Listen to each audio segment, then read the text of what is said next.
Hello there friends, welcome back to another episode of Generation Tech. My name is Alan. As usual, my goal here on this channel is to make sure that your life in the Star Wars galaxy is as comfortable and devoid of hull breaches as possible, the leading cause of death for civilian pilots, aside from their ship getting eaten by hyperspace fauna, which is why you should buy Imperial Victory Bonds. Star Destroyers are the space whale's most natural enemy. Anyway, due to recent supply chain issues and the destruction of the first Death Star, and the second Death Star, and Starkiller Base, along with the destruction of Alderaan, Jeddah, and the entire Hosnian system, buying a ship isn't nearly as easy and as cheap as it used to be. Heck, back in my day, you used to be able to get a Z95 well under the MSRP sticker price, and the dealer would still throw in like an extra deflector shield and some proton torpedoes to sweeten the deal. I actually fondly remember the government used to have a scheme called credits for junkers, which paid people to actually trade in their old rocket propulsion starships for the new, more clean, environmentally friendly ion engine powered starships. So now most of us aren't thinking about buying our dream starship. We're being more careful and pragmatic with our economic choices. I mean, everyone still wants an A-Wing, I'm sure, but heck, those things are basically uncontrollable and expensive as hell to maintain. And what if you have a wife and a child? I mean, you can't just shove them in the astromech socket, can you? Can you? In economic times like this, it's all about finding a good economical starship that has good resale value. This way, when you decide to sell or upgrade your starfighter, you can minimize your loss. And so today we'll be showing you guys 5 starfighters that have excellent resale value.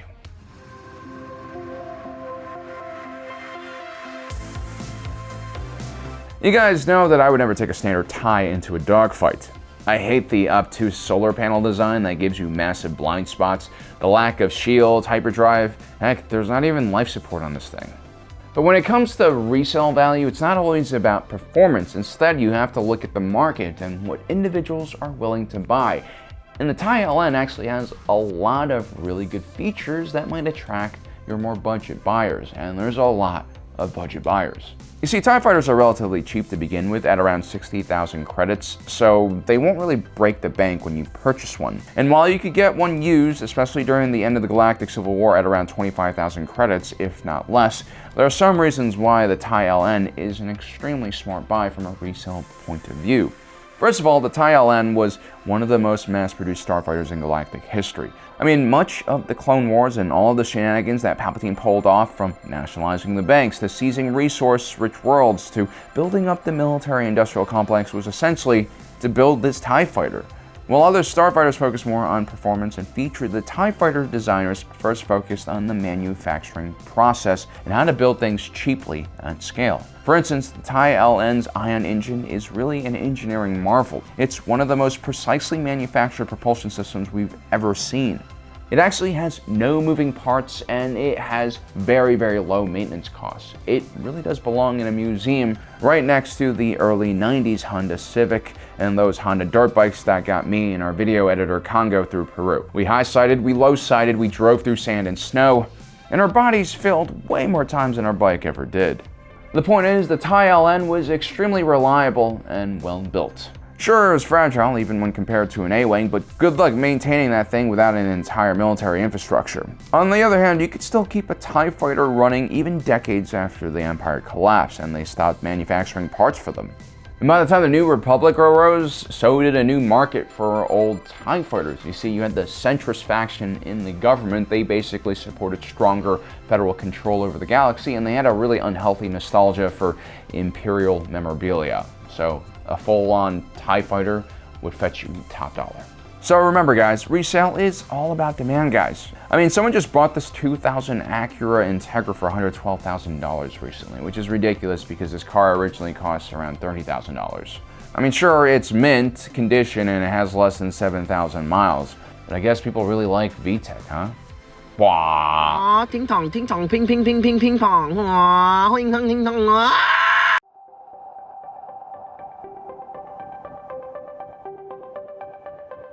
Next up is the Delta 7 Ether Sprite. It's the spiritual successor of the Old Republic R-class tactical strike fighter and the progenitor of Quat's modern line of interceptors, which saw action from the Clone Wars to the Galactic Civil War. Like the TIE LN, what attracts people towards the Delta 7 is its engineering uniqueness. But whereas the TIE Fighter focused on economy, smart design, and reliability, the Delta 7 is as pure of a starfighter as there can be, in the sense that maximum attention was placed on flight characteristics and control feel. If an X-Wing is like one of those self-steering beamer leader adventure bikes with the electronically adjusting suspension systems, then the Delta 7 is an old Japanese leader bike with no traction control, no ABS, no throttle or engine modes for beginners, and a swing arm that likes to induce wobbles at life-threatening speeds. Why would you even ride the second bike when you can ride the first one, which, to be honest, is a lot of fun? But no one can really afford one of these things. We choose to ride that second bike because it's challenging. You feel the engine vibrating, you feel the contact of the tires gripping on as you drop your knee like Rossi, you feel the terror of the back wheel locking up because you stepped on the brake a bit too hard, or the front wheel lift because you popped the clutch a little too late. This is what the Delta 7 Ether Sprite represented. You're always towing the line with this thing between having fun and dying. When it was introduced decades before the Clone Wars even started, it was one of the most sophisticated airframes ever designed, and its weight-to-power ratio was ridiculous. And that's because most internal systems that other starships possessed, like flight aid sensors and even inertial dampeners, were removed from this ship. And the controls were so sensitive that you could basically knock yourself out by pulling too many G's in a really tight turn. And that's because the Delta 7 Ether Sprite was built specifically with the Jedi Order in mind. Jedi pilots use the Force to sense their way through the battlefield. They also use the Force to detect enemy pilots and keep the blood flowing to their brains while they performed crazy maneuvers. And so this was a ship for adrenaline junkies and also people who worship the Jedi Order or are really into Jedi Order history.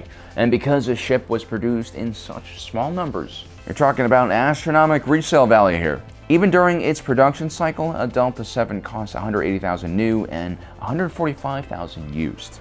Wait a few years into the Galactic Civil War period, I'm pretty sure you could sell one of these babies for at least $250,000 credits. Kind of like this 1992 Honda NR750, which had that crazy screaming V4 engine. It sold for 4 times its original price.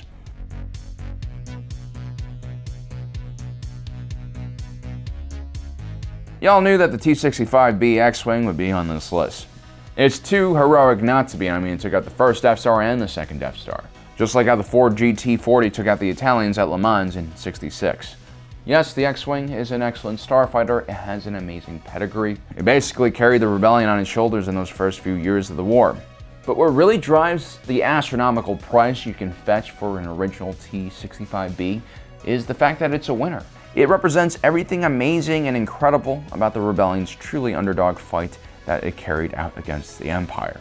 I mean, Incom didn't even have to advertise this starfighter to anyone. This starfighter was one of the most recognizable and desirable starships in the galaxy.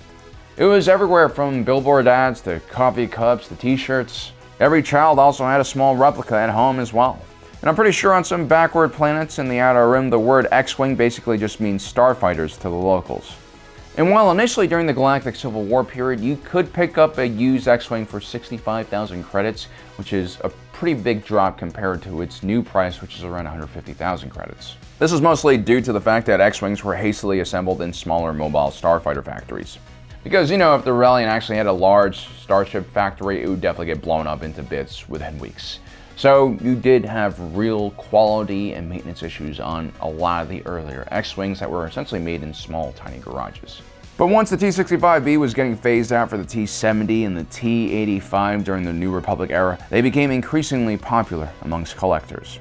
To this day, it's basically everyone's dream to have an X-Wing.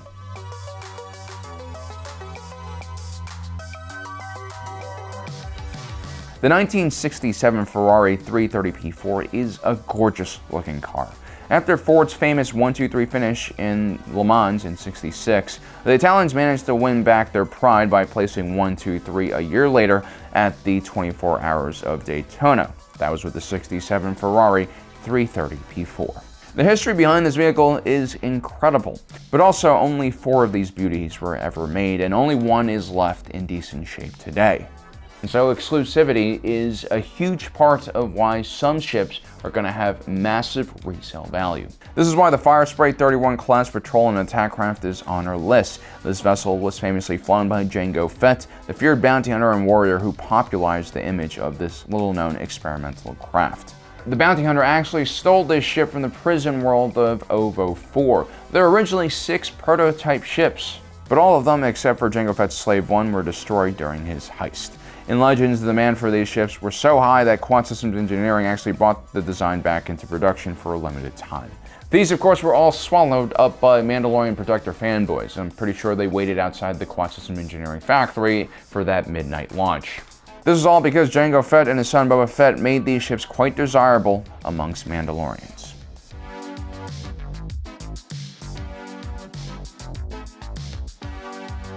Our last tip for finding starfighters with good resale value is actually finding a vessel that is extremely expensive but also deserves to be expensive, as in it's very reliable and has high quality parts and design. I mean, I love riding Ducatis, but they can be seriously janky if not properly taken care of, and they require a lot of attention and expensive replacement parts. And for some reason, the motor oil in a Ducati always seems to get dirtier quicker with particulates. And so, when we're looking at expensive Star Wars starfighters that deserve their crazy price tags, I would look no further than the TIE Silencer, the private vessel of Kylo the Emo Ren. This thing has a price tag of 310,000 credits. It was created during the First Order period, which built on Imperial starfighter designs but focused more on quality rather than quantity. The starship had deflector shields, 4 laser cannons, 2 heavy laser cannons, and 2 missile launchers that could fire a wide array of munitions. It also had an advanced stealth field generator and a top-notch hyperdrive. The cockpit featured an armored tub, something we see here in the real world only in ground attack craft, like the venerable A-10. So there you have it, guys. Those are 5 vessels that you should buy if really you're thinking economics when you're purchasing a starfighter, because when you sell these things, you'll most likely get a huge chunk of your initial money back. Let me know in the comment section below which one you like the best. Don't forget to subscribe and hit that notification button down below so you don't miss out on the rest of our awesome content. As usual, my name is Alan, and my allegiance is to the Republic, to democracy.